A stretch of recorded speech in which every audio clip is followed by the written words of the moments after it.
Assalamualaikum warahmatullahi wabarakatuh. Hello everyone, my name is Hanif Amar Musaki. I am a student from Class A with student identification number E1A025085. I study at the Faculty of Law, University Jenderal Sudirman, Purwokerto. This video is presented for the course English for Law, instructed by Mr. Mustasifa Tabib Karyadi, SPD MPD, and Mrs. Nisa Royasa, SPD MASOL. In this video, I will analyze a criminal case entitled The Cyanide Coffee Murder Case, the case of Jessica Wongso. What becomes the background of the case is the sudden death of Wayan Mirna Salihin in January 2016, which attracted nationwide public attention in Indonesia.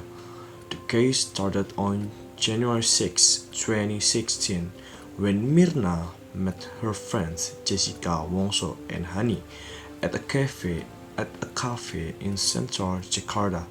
Before Mirna arrived, Jessica ordered a Vietnamese iced coffee for her.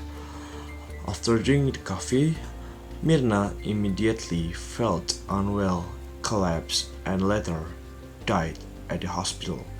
A police investigation revealed that the coffee allegedly contained cyanide, a highly toxic substance. Based on CCTV footage, witness statements, and expert testimony, Jessica Wongso was charged and brought to court. This case became highly controversial because there was no direct eyewitness who saw the defendant put cyanide into the coffee. The main legal issue in this case is whether the defendant's actions constitute premeditated murder under Indonesian criminal law. The court had to determine whether Jessica Wongso intentionally and deliberately planned the killing of the victim. Therefore, the legal questions focus on whether there was intent, prior planning, and a causal link between the defendant's actions and the victim's death. The relevant law governing this case is Article 340 of the Indonesian Criminal Code, which regulates premeditated murder.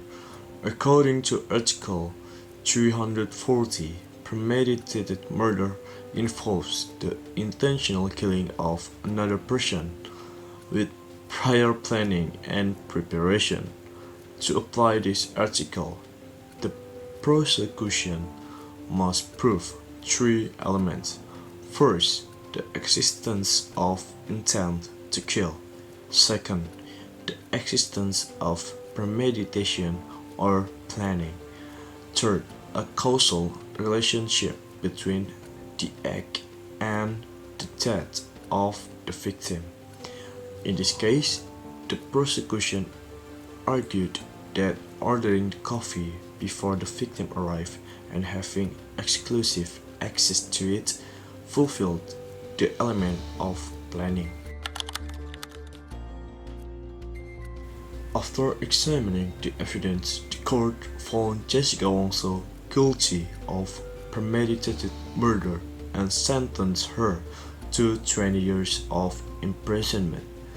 The judges stated that although there was no direct evidence, the accumulation of circumstantial evidence formed a convincing legal conclusion.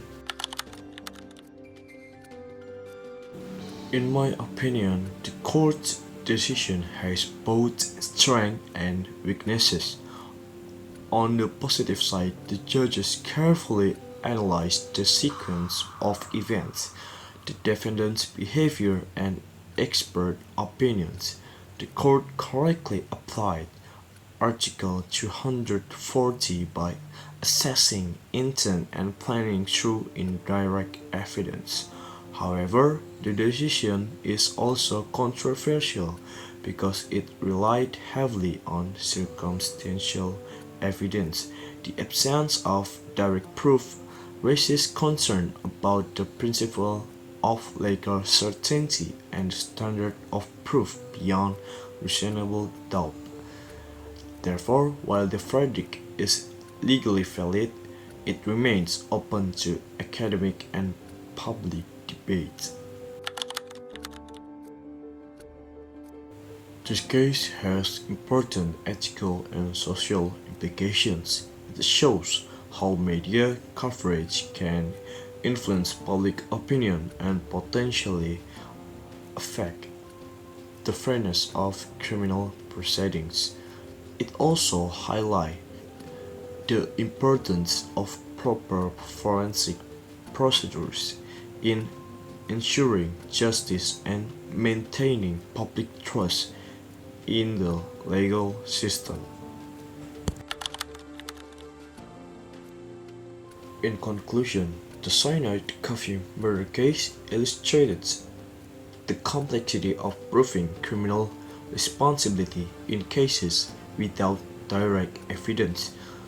Based on Article 240 of the Indonesian Criminal Code, the court concluded that the defendant committed premeditated murder.